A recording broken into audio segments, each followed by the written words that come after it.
Good morning. Welcome. Hello. Welcome. Super good to be together. And if you're joining us online, thank you for joining us today. It's really just a joy to be together. And if this is your first Sunday here with us, thank you very much for being here. We are in the middle of a series. We've been doing a series called Because He Lives. And we've been doing it as we follow on after Easter. And it looks at how really the resurrection is the main thing. It's the biggest thing that sort of changed everything, you feel like.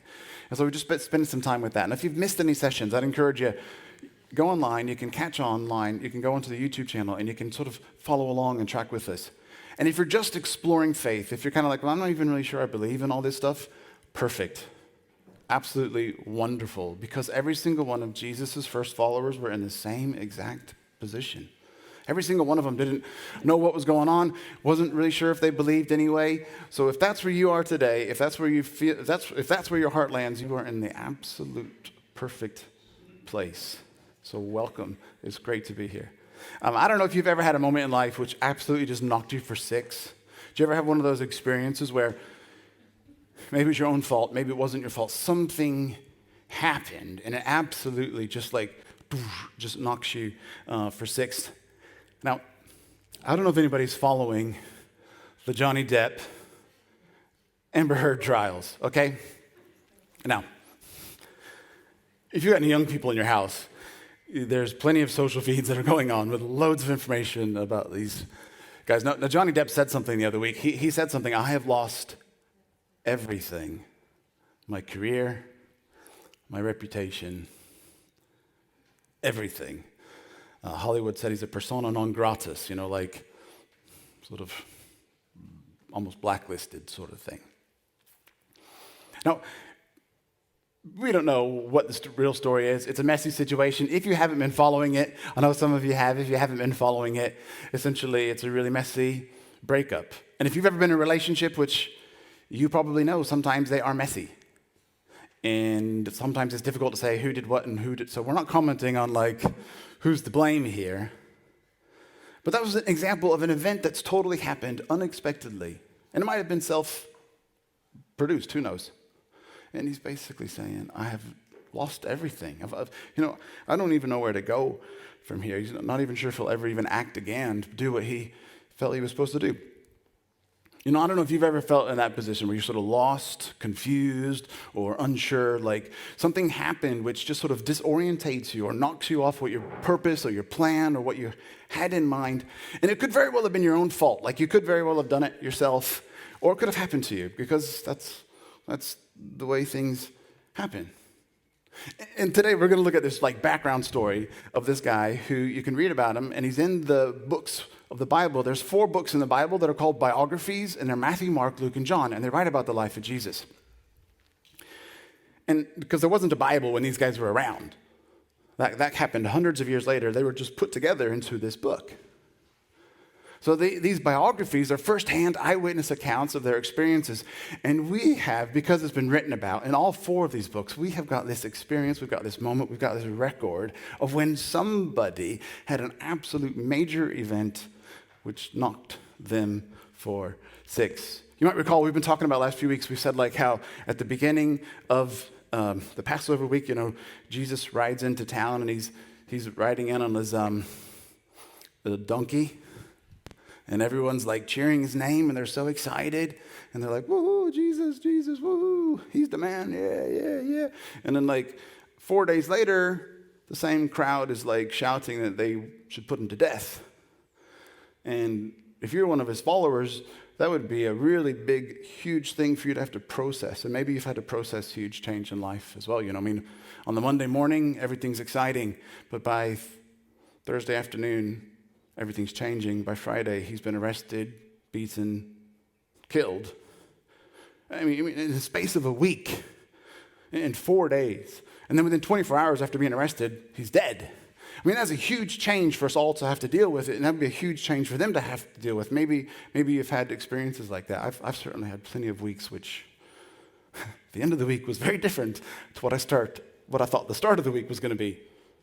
I'm sure you know what I'm talking about. We've all experienced that stuff. And this guy Peter was one of Jesus' closest friends. And we know that he was probably the oldest of his followers at the time. He was one of his closest friends. He was the great leader and everything. But he also made so many mistakes. He was rebuked. He was told off. Do you know what else he did? He chopped this guy's ear off. He thought he was doing the right thing for Jesus, and he ended up hurting somebody, which I guess we probably all have experienced that as well. Maybe somebody trying to do the right thing for Jesus, but they end up hurting somebody, and he cut this guy's ear off. That's another thought. he cut this dude's ear off. I was oh, come on. He gets corrected a couple of times. And then there's this epic failure, which we know actually was his fault, because every single one of those biographies writes about it. Matthew, Mark, Luke, and John, they've all recorded it for all eternity. Your mistake is recorded for all of history. And you might know this story. Maybe I'm telling you something that you already know. And it goes a bit like this, Jesus has been arrested, and Peter's following along. And he's in this sort of group of people, and it says Peter was sitting outside in the courtyard. And then as he's sitting there, a servant girl comes over, and she's like, "Hey, weren't you with Jesus of Galilee? That's another place. Weren't you shopping at the Galleria last week? I'm sure I saw you. Anyway, you're with Jesus of Galilee." And he denied it before them all. He tells it in front of everybody. Everybody's sitting there. He says before all of them, he says, "I don't even know what you're talking about." And it carries on, and it says that Peter goes outside to the courtyard. Outside, it says he goes outside the sort of gateway, and another servant comes along. And she asks him, and she says to the people there, she's like, "Hey, wait a minute, this guy was with Jesus of Nazareth. I'm sure he was. He was, I'm sure he was." And then he denies it again with an oath. He's like, "A promise. No, I promise I was not. I promise, it wasn't me. I don't even know the man." And then he does it again, doesn't he? You know the story. You might have heard the story. He does it again. Then he says this. It goes, a little while, those standing there came up to Peter, and they're like, "You definitely have got to have been one of his followers. Your accent is giving it away. You speak like him. You're talking like, you guys have got the same accent. Surely you're one of his followers." And then he began to call down curses, which is basically saying, to these people, "May your camels die 1,000 deaths, and may you never be able to reap any grain," or, "I hope you bump your head on the way out today." Or, I don't know. He's basically calling down these curses on people. He's saying "Stuff you, I hope your life goes horrible." And he swore to them, "I swear, I promise, on the life of my mother's mother, I don't know the man." And the story escalates, doesn't it? At first he's like, "I don't know this dude." Then he's like, "I promise, I don't know him." Then he turns it into attacking them for asking him a question. I mean, it's gone pretty big. And the thing is, that mistake, that denial is recorded forever. Here we are, thousands of years later, reading about something that when these people first recorded their experiences, they never knew it would be put together into a book that we call the Bible. They never knew people would be reading about it, or even talking about it thousands of years later. And Peter never knew that so many people would be named Peter. Why is the name so famous anyway? I mean, it's crazy. It's carried on. And we're still talking about it thousands and thousands of years later. 3 times he lies. And it's really interesting as well. If you just take a moment, we think about it, actually gives us the detail that it was a servant girl, which in the original language there, it talks about a damsel or a young person. So he's not even being interrogated by the police or the religious Gestapo, he's not even being arrested. He's not even being accused of anything, really. They're just like, "Wait a minute, I think weren't you one of the guys? You sound a bit like him." He's not even being interrogated by religious leaders. He's being asked by a child. Probably a young teenager is asking him this question. in private around a little courtyard. And he bottles it. He can't even bring himself to say that he knows Jesus. He can't even say, I've heard about him. He can't even say, oh yeah, I think he was that guy that he did that walking on water thing. I think I've heard about him. He couldn't even say any association. He's like, I don't even know the man. I don't know the man. I've never, ever, ever. It's pretty big. And I don't know if you've ever let a friend down. I've let friends down before. I don't know if you've let a friend down. But this is so much more than forgetting somebody's birth date, right? I mean, this is huge. This is so much bigger than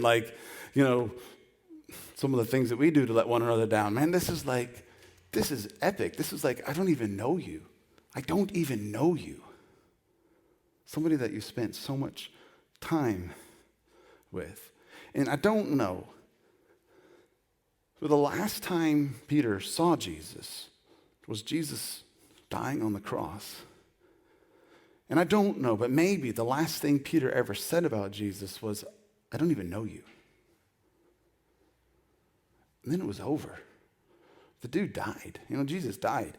And how do you live with that regret of knowing possibly that the last thing you ever said about this person who only did you good was to say, I never even knew the man?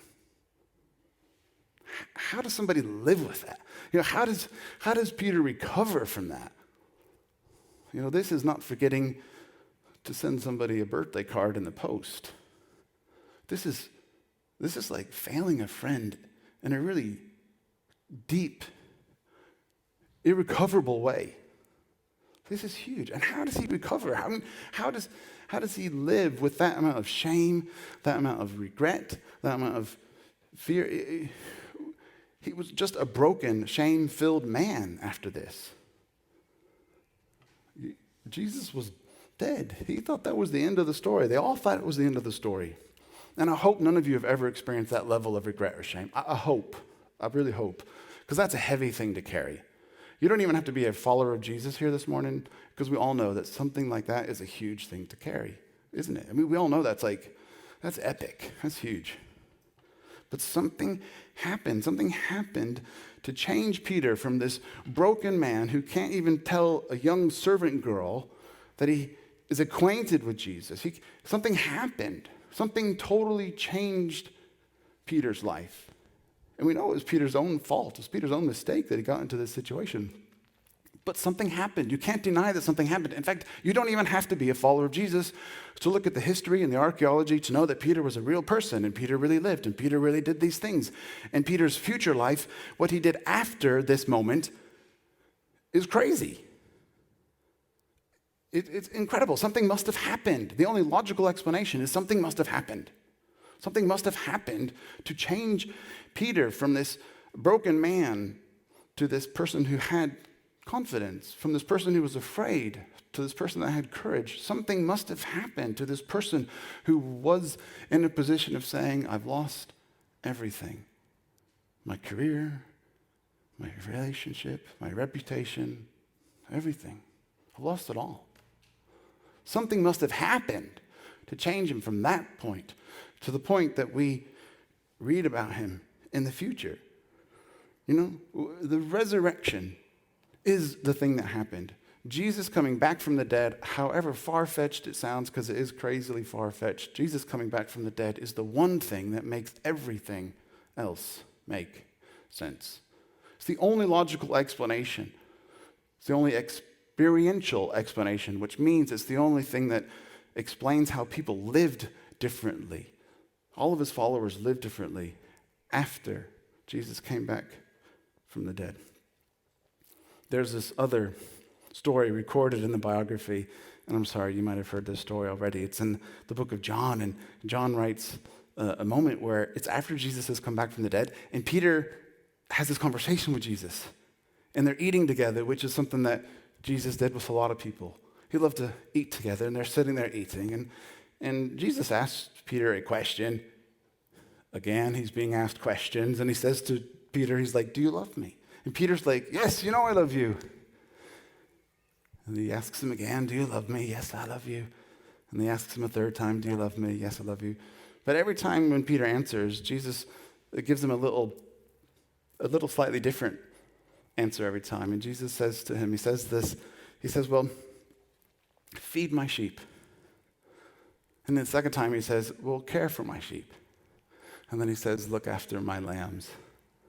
And the language there, the words that are being used in the original language, which was the way it was recorded in Greek, is different words are being used, and we struggle to translate it in English. But essentially what it's not saying, all right, go to the field and grab a bunch of corn and I don't even know if sheep eat corn. Anybody? I don't know. Get some whatever they eat, right? I don't know, fish and chips or something. I don't know. So just get them some food and chuck it in the field and be like, oh, here you go, man, here you go, guys, have some food. It's not like just this abstract just chuck a bunch of food into a field. It means to nurture, to look after, to care for. Now, the funny thing is that's the language of a shepherd. And if you know the story, Peter is not a shepherd. We know a lot about Peter. We know that Peter was married. We know that Peter was older. He was about in his early 20s by all accounts. We know that he was a fisherman. We knew what his job was. Peter was not a shepherd. And yet Jesus is telling Peter to behave in a way that's different to what he told him at the beginning. Because when Jesus first found Peter, here's what he says to him. He says, because they were fishing. And he said to Peter when he was fishing, he said, follow me, and I'm going to make you a fisher of men. But this time, Jesus isn't saying, hey, let's work on your fishing skills, buddy. He says, it's time for you to be a shepherd. All of a sudden, Peter's life is being recommissioned with a whole different sort of purpose. Do you know the way a fisherman fishes? They pull in that net of fish, and they had to pay tax on their fish. And when one is too small, there's probably not many of us who are fishermen in this place. But imagine that you're a fisherman, and you do loads of fish, or a fisher person, if that's the right. Imagine you go fishing. I'll get there eventually. Just stick with me. You catch something, a little slivery thing. Do you take it home or do you chuck it back? You chuck it back, right? A fisher, someone who fishes, makes an immediate decision about what's happening. So they have to make a judgment call. They pull in the net. And because they pay taxes on the fish that they catch over a certain size, they have to just chuck them out, chuck them out, chuck them out, chuck them out, chuck them out. That's it. Move on. What does a shepherd do when a baby lamb is born? Yeah, you're too small. And not having you. Dunk. See, a shepherd has to care. A shepherd doesn't have to analyze and make a judgment call on whether this thing is of value or not. You see, Peter's whole perspective is being changed on how you begin to treat people. It's not just they're worth something, they're not, move on. All of a sudden, it's feed my sheep, nurture my sheep, look after my sheep, care for my sheep. His life is changing. Something is changing. And Jesus asks him a question 3 times when he got questioned before 3 times. And this time, Peter answers a little bit differently. You know that I love you. I love you. I'm sorry. Yeah. And Jesus does that thing which, in a beautiful, tender way, he doesn't slap him or tell him off or just fire him. He actually repurposes his life. I don't know if you've ever had an experience where you feel you've made a super mistake and maybe you've walked away from faith or walked away from church, and maybe there's this thing you just think, well, I can't get past this certain thing. Let me just tell you, that's not what Jesus is like. There's nothing you have done that before Jesus can't be redeemed, repurposed, forgiven. That's the story. Every single writer of these books, Matthew, Mark, Luke, and John, write about the amazing experiences that people had with Jesus where he changes their life. And then if we begin to look at Peter, so just take a moment. You don't even have to be a Christian, don't have to be a follower of Jesus, but let's just take a moment and begin to look at how Peter began to behave going forward. So Jesus is on earth, and then Jesus left. This is like a quick history, quick whistle-stop tour. Jesus left, and then we have a book called Acts. Acts is like the history of the early church. It's like a record of all the crazy stuff that was happening when they first began as the church.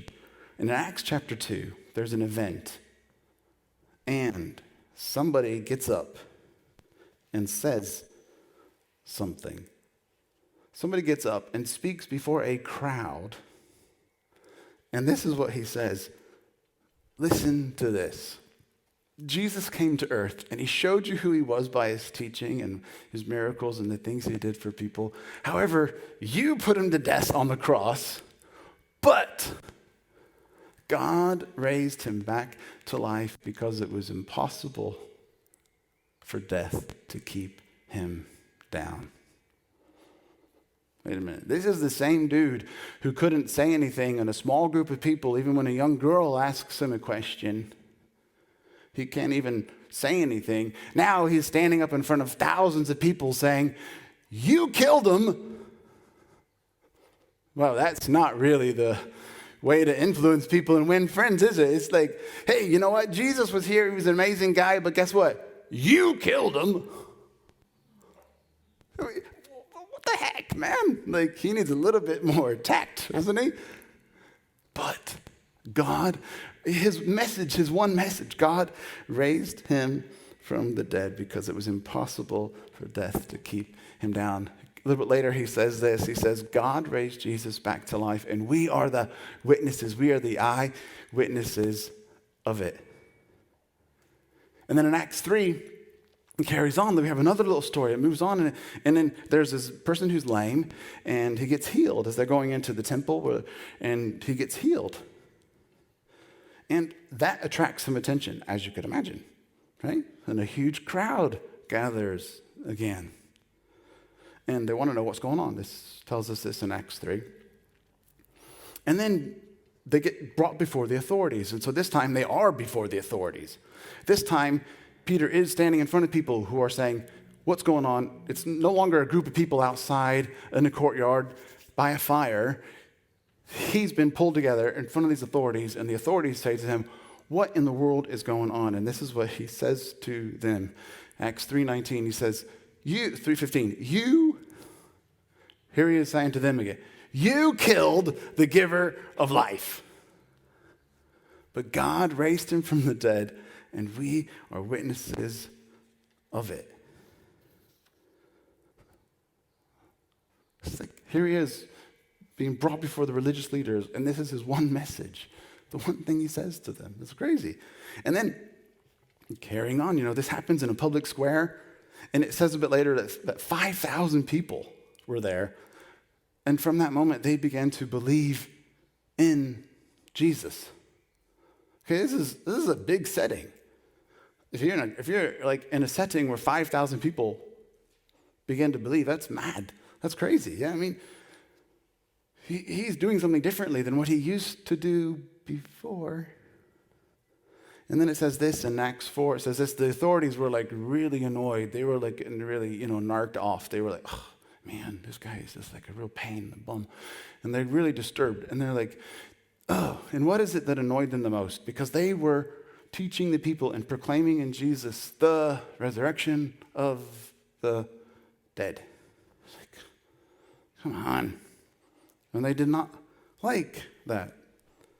And so they're so annoyed, the authorities are so annoyed. So what they do then, later on in Acts chapter 4, they then bring them in again. They get them arrested, and they're thrown into prison. And it's in the evening, and so they couldn't do anything that night, so they decide they're going to deal with it in the morning. So the next morning, they bring Peter and John forward, and they're like, okay, here's what in the world is going on? And they begin to interrogate them, and they ask them, why are you doing this? Whose authority? How you even got permission and authority and the ability to do what you're doing? And this is what he answers. He says to them, hey, if we're in trouble because this lame man was healed, you should know this. It's by the name of Jesus, who you crucified, but God brought back to life. The leaders, they just said, well, I'm not going to deal with it today. They basically get a telling off. They get wrists slapped. They're told to shut up, stop being a nuisance, stop being a pain, stop doing what you're doing, and they let them go free. And they sort of hoped that Peter would go away quietly, that he'd stop speaking up, that he'd stop speaking out. They just hoped it would all stop and go away quietly. But he doesn't do anything quietly. He carries on being a pain. He carries on preaching the message of Jesus because he's a man whose life has been totally transformed. He's had this experience. He's had this encounter. And it's such an encounter, it's totally reorientated his entire life. And he can't shut up. He can't stop. He gets arrested again. He gets set free. An angel comes. I mean, there's some crazy stories. This angel comes and sets him free, gets him out of the prison. And when the religious authorities, they're like, okay, let's get him. So they go back to the prison. They can't find him. And they said, well, where is he? He was arrested. He was in prison. He's not there. And they say to him, no, he's back in the square speaking again. Does this guy not learn? Do not know what's going on? So they go and they arrest them again. And they say to them, we told you to stop speaking about Jesus, but you're still doing it. We told you to stop speaking about Jesus, but you're still doing it. And then in Acts 5, it says this, Acts 5:30, where Peter says back to them, he says, sorry, but we had to obey God over you. The God of our ancestors, Jesus, was raised from the dead after you killed him by putting him on a cross. And we are eyewitnesses of this. Now, you might not be a follower of Jesus. You might not even believe that Jesus came back from the dead because, as we've been saying this whole month, dead people stay dead. They don't. Only in Harry Potter and Avengers films do anybody come back. Superman did it as well, didn't he, once? Anyway, it's only the stuff of like stories, legends, myths. But we know that Peter was a real person. We know that Peter really lived. We know that Peter really made some huge mistakes. And for some reason, Peter began to live differently. So we don't believe in Jesus because the Bible says so. We believe in Jesus because Peter says so. Because Peter is the eyewitness. Peter is the one who's had an experience. Peter is the one telling us about it. You see, that's the difference. And we know Peter's a real person. We know Peter had a real experience, and he tells us about it. It's recorded in multiple sources, not just the books that have been put together in the Bible. We know that he carried on his message, and we know that like his message was the same message over and over.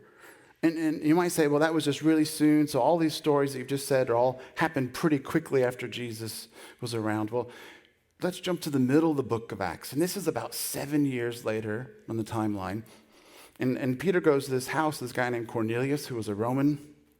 So Peter's now in the house of like an enemy, if you like. So Peter's there in this house with Cornelius, and this is about 7-8 years later. Here's his message. Here's what he says to Cornelius. This is in Acts 10. And he says this, we are witnesses to everything Jesus did. They killed him by putting him to death on the cross, but God raised him from the dead on the third day. And he was seen by others too. See, Peter, for some reason, he keeps preaching the same message. Do you see a pattern here? He's preaching the same thing over and over and over.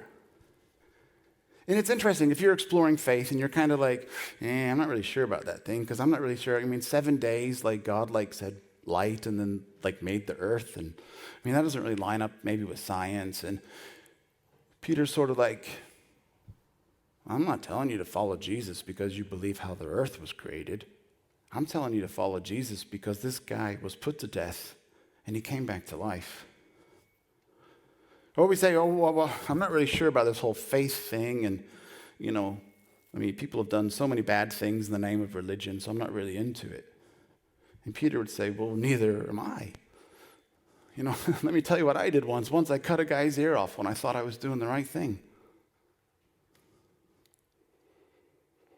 Or just because I did the wrong thing doesn't mean that Jesus wasn't a real person.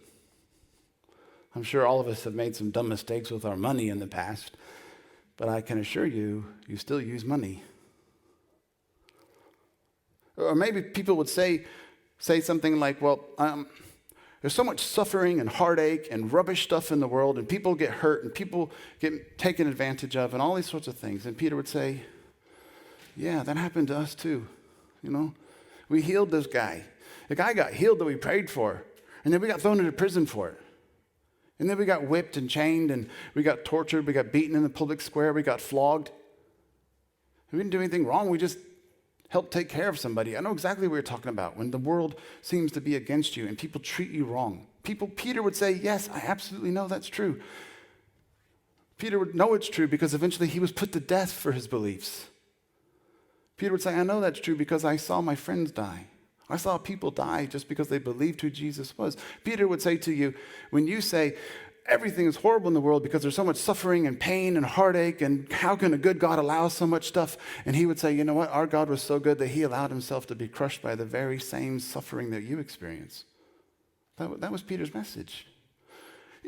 He wasn't trying to argue about any of these things. He just was saying, Jesus came, the giver of life, came to give us life.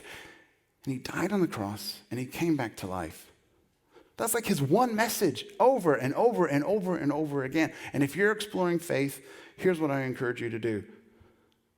Look at the people who decided to put their trust in Jesus. Because for some reason, something happened to change this man from a frightened coward who couldn't say anything in defense of a friend in private, who years later is standing up in front of thousands of people. Something happened. You'd have to agree. Something happened to change his life. He was no longer lost, confused, and unsure. And he even writes this later on. He wrote a letter as well, so he's written a letter. And in 1 Peter, and he says this, chapter 1, verse 3, it says, praise be to God. Praise God. It's kind of a funny introduction. It says, praise be to God, the Father of our Lord Jesus Christ, who has given us a living hope through the resurrection of Jesus. Peter, he even writes about it. He writes about it.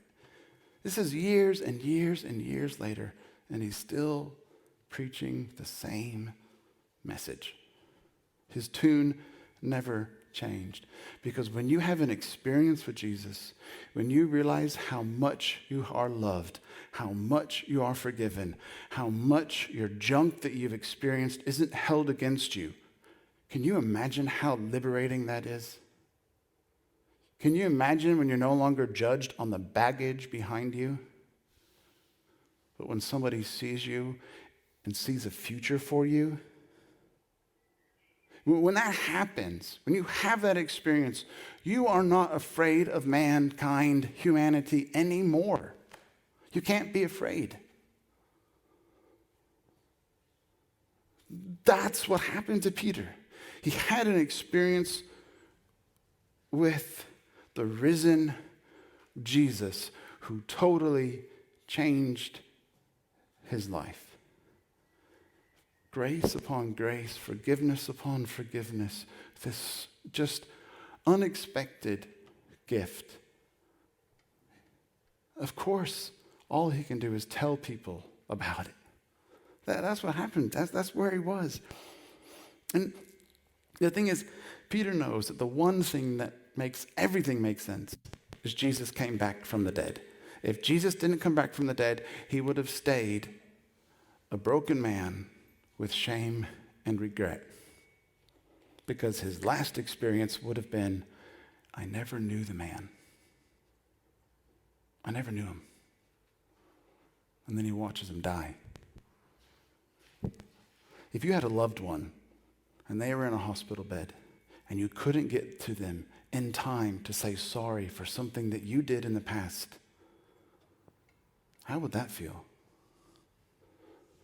It could be a parent. It could be one of your own children. It could have been an ex. If you knew they were dying and this was the last moment you had to make something right and you couldn't get to them, how would you feel? How could you carry that? Because if Jesus didn't come back to Peter, Peter would never have done any of this other stuff. He would not have been somebody who began to care for people like a shepherd. He would have gone back to being somebody who just goes about his everyday business. I'm going to catch the fish. That's a keeper. That's a loser.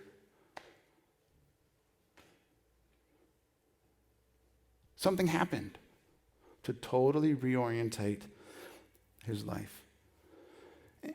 And then this is so cool. I love this verse. Peter writes as well. He writes this bit because he knows that there's going to be people who will not have had the same eyewitness firsthand experience as him. It's impossible. None of us are going to see Jesus, okay? None of us have seen him, okay? That he was just a long-haired guy with some sandals who was at the supermarket. It wasn't Jesus, okay? You're not going to see Jesus like in the flesh, okay?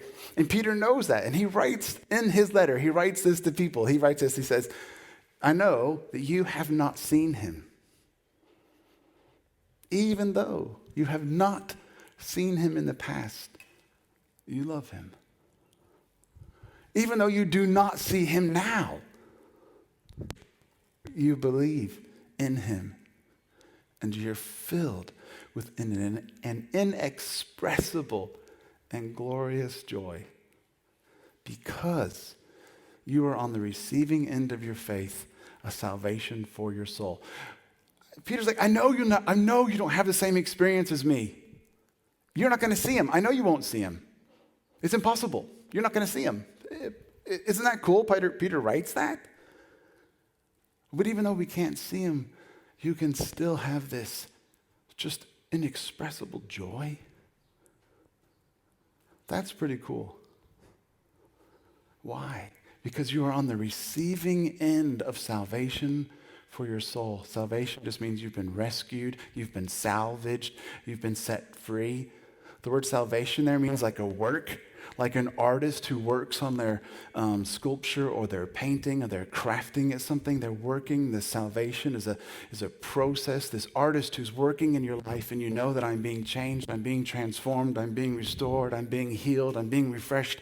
And it's nothing that I could have expected or deserved it's nothing to do with me. And so I have this inexpressible joy because when I should have been slapped and,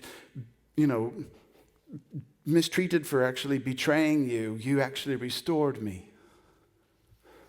That was Peter's experience. When I swore to everyone I never knew you, you came and found me and restored me. Salvation, the restoration of your soul. That's what he's talking about here. And that's what I want for all of us. Today's the last message in this whole series that we've been doing. And that's what I want for all of us.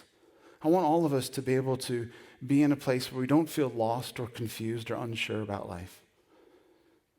That's my hope. That's my hope for my children. That's my hope for my loved ones. That's my hope for my friends. That's my hope. That's my hope.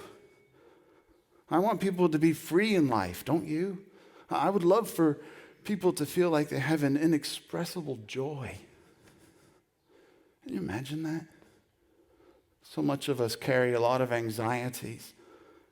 Wouldn't it be nice to have a bit of joy in your life? Just saying.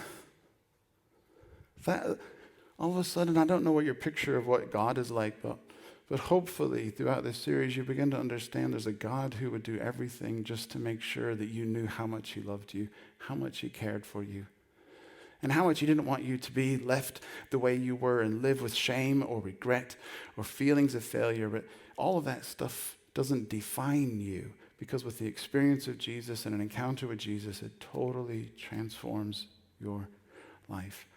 That's his heart for us. That's his heart for everyone in our town, everyone in the world. That's his heart. And I want that to be your story.